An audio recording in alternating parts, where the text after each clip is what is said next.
ناظرین، آپ دیکھیں گے کہ زارون کو ماہم پر بہت غصہ ہوتا ہے اور وہ اسے کہتا ہے کہ اگر تم اتنی اچھی ہوتی نا تو تم میری ماں کی خدمت کرتی، مجھے اپنی ماں کے لیے نرس کا بندوبست نہ کرنا پڑتا اور نہ ہی میں کوئی نرس ہائر کرتا۔ اس پر آگے سے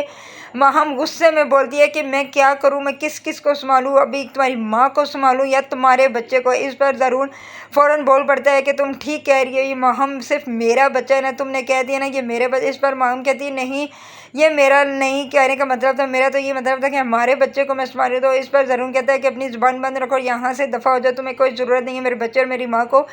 سنبھالنے کا، میں خود ہی اپنی ماں اور بچے کا دھیان رکھ سکتا ہوں۔ ادھر آپ دیکھیں گے کہ زارا بھی یہ چیز سوچ سوچ کر پریشان ہے کہ آخر کار میرے سے کس کی دشمنی ہو سکتی ہے، کس نے یہ آئل پھینکا ہوگا۔ پھر بھی وہ اپنی اس تمام سوچیں ماہم کی طرف جاتی ہیں اور ماہم کی وجہ سے وہ اپنے شوہر کو رمیز کو بھی بتا دیتی ہے کہ مجھے لگتا ہے کہ یہ سب کچھ ماہم باجی نے کیا، ماہم بھابی کی وجہ سے ہی تو آج میری یہاں یہ کنڈیشن ہے۔ اس پر رمیز اپنی ماں کو کہتا ہے کہ یہ سب کچھ اگر ماہم باجی نے کیا ہوگا تو میں انہیں کبھی بھی نہیں معاف کروں گی، انہوں نے